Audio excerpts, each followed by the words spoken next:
Okay, so good afternoon, everybody. My name is Rita Jared.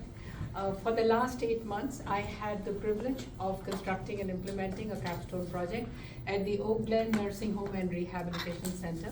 Today's presentation is a summary of the efforts of my capstone.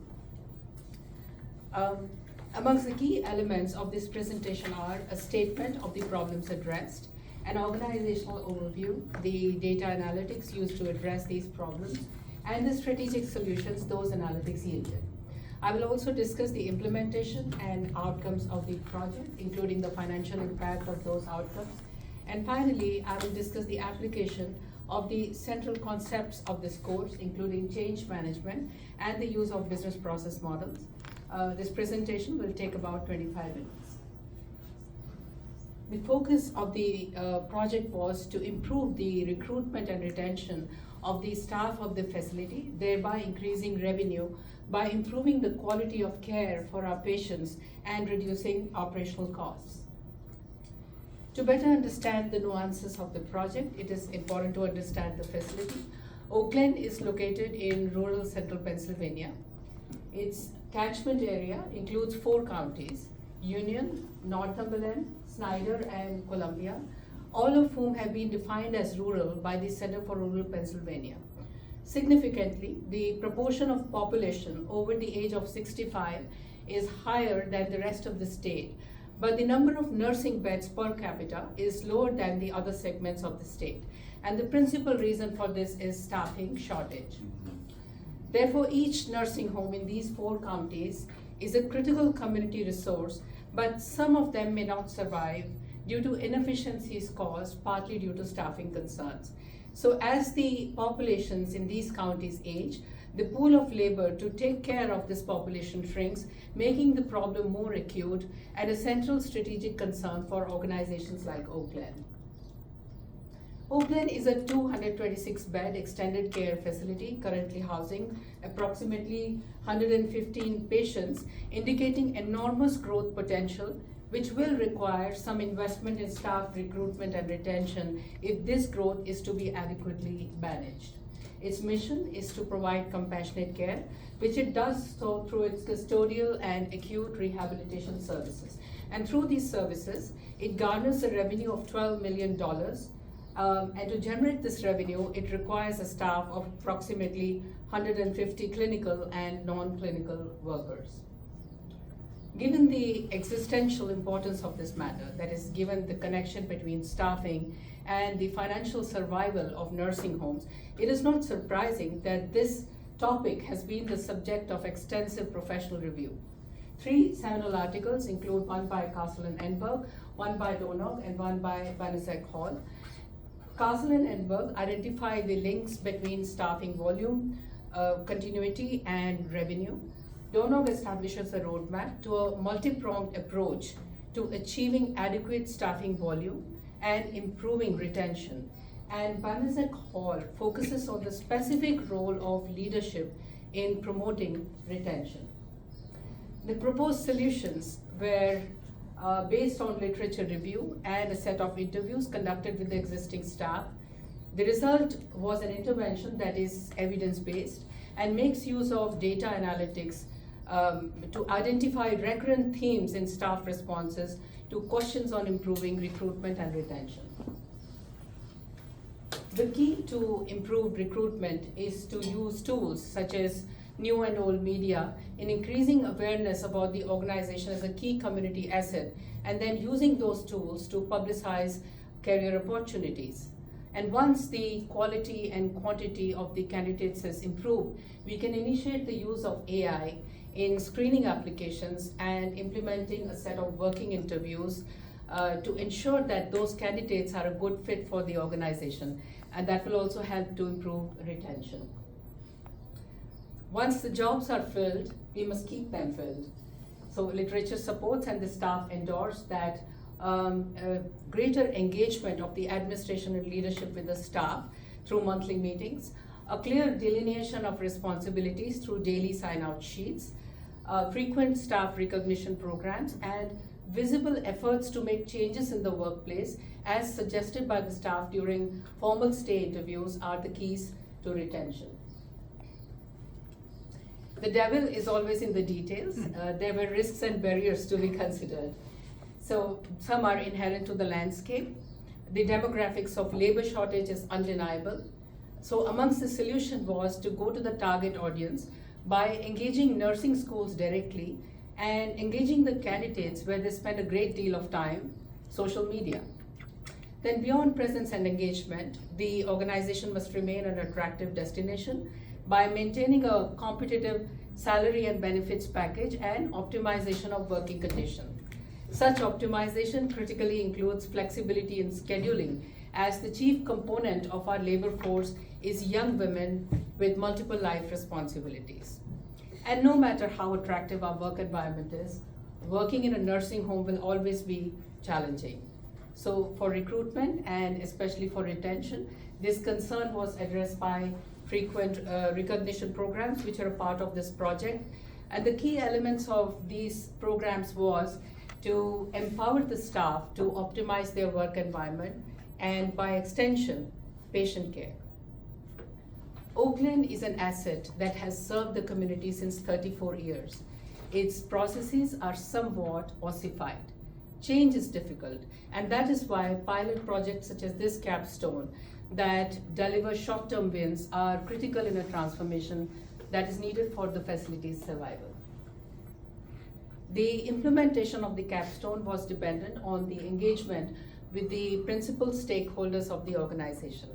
Amongst the stakeholders with whom I interacted most were the nursing home administrator, who encouraged the administrative staff to assist me, my faculty provider, faculty advisor who provided guidance regarding my interaction with the leadership and the staff, and arrangement of milestone to ensure the success of the project, the director of nursing who helped me organize staff meetings, and the HR director who helped me gather data and feedback as the project progressed.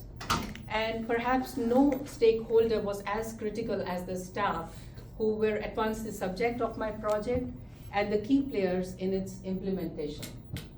And of course, the point of any of our endeavors is to improve the quality of care for our patients. And so, thus in healthcare, they will always remain the irreplaceable component. Communication with the stakeholders varied and at times occurred on an ad hoc basis. Roughly, it occurred weekly, monthly, or quarterly, depending on the level of involvement of each group. And this frequency of contact created a feedback loop that allowed for modifications that promoted the success of the project. The intent of the capstone was to support and implement the strategic vision of the organization. This vision seeks to improve net revenue, in part by improving quality. So in this industry with extremely thin profit margins, that mission is not a luxury, it is existential. Facilities that creatively undertake it will survive, and those who don't, won't. This is because the quality rating of a facility can potentially change its net revenue by a greater increment than the current average profit margin of the industry. And central to improving quality and increasing revenue is a stable, complete staff, and that was the focus of the project. The chief data sources, which is to say the sources that allowed me to gauge the metrics and milestones of the project, were the HR manager who helped me gather data regarding the secondary outcomes. These included the use of temporary agency staff and overtime payment due to lack of staff, and the staff's rate of completion of daily task sheets and rate of participation in the engagement and recognition programs validated whether these inputs were being used meaningfully. And finally, I analyzed the monthly data from various sources in the organization for the primary outcomes. Once again, let us look at the specifics to see the impact of the capstone on the cost and the quality, and therefore the revenue. So by reducing the turnover, we have been able to decrease overall costs by reducing the need for perpetual staff training, recruitment costs, Premiums we must pay to temporary agency staff, and overtime payments to fill in state mandated staffing ratios. And by eliminating vacancies, we have been able to create a more productive workforce whose stability will improve the quality of patient care. So nothing worth having comes free, or in this case occurs without an investment. If the gains from the capstone are to be maintained and improved, then there will be some perpetual costs. We will need ongoing advertising, a coordinator to fill in my role, and as we hire new staff, they will need to be trained, and we will of course incur their salaries. So the total cost of gain made through the capstone would be $519,000 on an annualized basis. However, the savings and revenue enhancement gain through a reduction in temporary staff, improved quality, and overall reduction in staff training will more than offset this cost and produce a net benefit of $283,000 annually. So here are some calculations. We know that temporary agency staff cost about 50% more than permanent staff. So for about 8 FTEs, we will save approximately $600,000 annually. By reducing turnovers, we will need to train at least 7 fewer staff members, saving us $52,500 annually. And by gain of this capstone will help us gain half a star, and which will help us to improve the volume of our higher paying private pay patients and also improve the rate of reimbursement. So literature supports that gain of 1 star can help us to enhance our revenue by 3%. So by gaining half a star, we will gain at least 1.5% of the revenue, which is approximately $180,000 annually. So now some details about the project. So first the timeline. Last semester with Professor McConnell's guidance, I initiated the project by evaluating the strategic vision of Oakland and identifying one operational improvement, recruitment and retention, that supports that vision. I conducted literature review and staff interviews that yielded specific interventions to improve both. And over the next few months, the key stakeholders of the organization helped me implement these interventions, gather feedback, and achieve our goals. So the progression of the steps is as shown. So one of the tools taught in our course is the business process model, and I applied that to the capstone. Prior to the intervention, the process of recruitment yielded high turnover. Interventions that I have proposed and partly implemented include increased awareness about the organization using social media, initiation of AI for screening applications, increase in use of work and stay interviews, and increased participation of the staff in designing tools for recruitment, including a structured program of exit interviews. And specific to retention, the interventions that modify the current model include increased engagement of the administration and leadership with the staff to promote necessary changes, frequent recognition programs, and stay interviews. In healthcare, we must not only negotiate market forces or technological changes such as AI, but also political factors. And so no matter what the legacy practices of an established organization are, we must remain nimble. Transformative changes must take place in periods measured in months rather than in years. And so the work of John Kotter was central to our course, and I applied his principles to this capstone. As you can see, each of Kotter's principles has a direct correlate in the capstone, and in my estimation, the most relevant ones are the alignment of the project's goals with the facility's strategic vision, the participation of a broad set of stakeholders, and an iterative process that yielded short-term tangible results. As noted, I created a set of internal metrics to gauge that the road to our destination was built on a solid foundation. Those metrics, like the number of applications received in support of our recruitment goals, and a decrease in agency nurse usage as a marker of improved retention, were measured weekly to monthly with changes in methodology if these goals were not met. I've spoken a great deal about data collection and the critical role it played in the success of this project. As stated earlier, the chief sources of data were the HR manager and the staff. Here the maxim, garbage in, garbage out applied. And so I checked and double checked the internal metrics with various sources within the organization. So validating the data, that is making sure that several sources in the organization were giving me numbers consistent with each other. I ensured that we were getting accurate information. And with respect to the staff, I made certain that their participation in the engagement and recognition programs was meaningful and not perfunctory. I did so by auditing their feedback and conducting structured interviews during the capstone. And it worked. We did reduce staff turnover and also eliminated vacancies. I look at this capstone as a proof of concept. Actually, two concepts. The interventions were meaningful and the methodology of monitoring was sound. So these are some of the shining stars of our project, because they went all out of the way to help others, and some very enduring pictures of the engagement and recognition programs. And these activities were invaluable in supporting our retention efforts. This was a lot of fun. So this capstone is to the MHA student. Water lab practical is to a physics student. Theory is valuable, but may not survive the first contact with the real world without some modification. And so here's what I learned in the order of importance. Processes cannot be fixed. They must be adapted, and this adaptation must be based on frequent engagement with the principal stakeholders of the organization. Whatever change we seek will only occur with broad participation, and each of those stakeholders must see the value of that change in the impact it brings to their life. If the CNA on the nursing floor does not believe that what you're trying to do will improve his life in some way, or the nursing home administrator does not believe that your processes will help her to achieve her goals, each will disengage.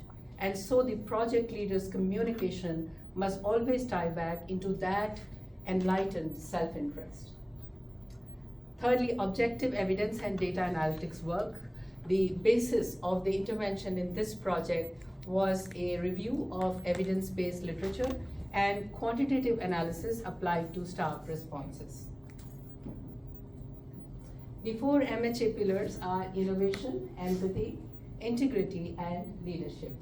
Innovation in this project was the application of evidence-based literature and data analytics applied to staff responses to create concrete interventions.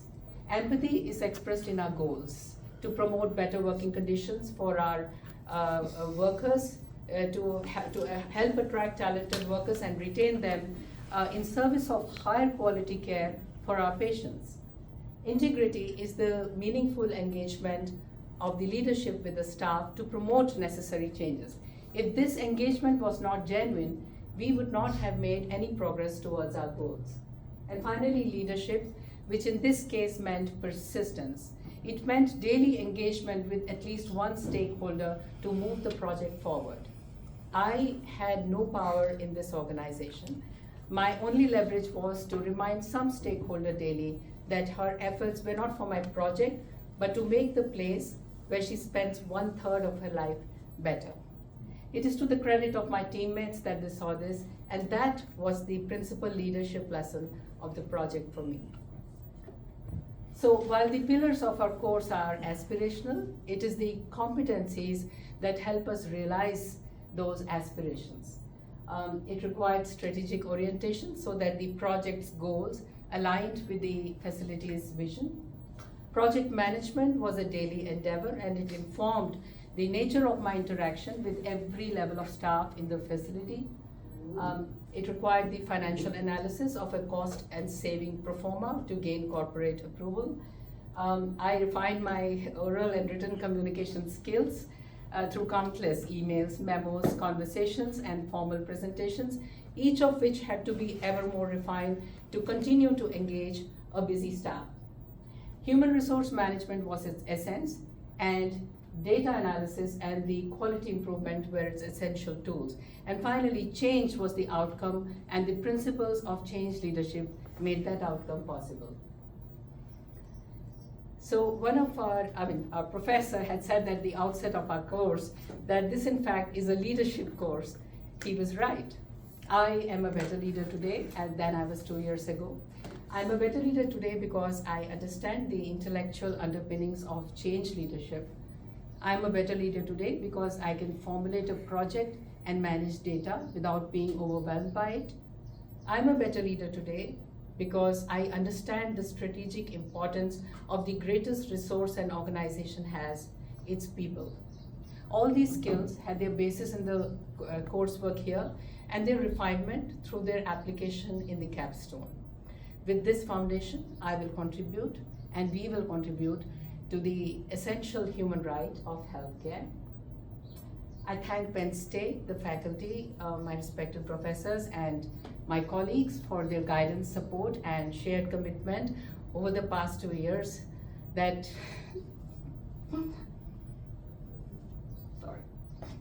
made this journey meaningful and transparent. So.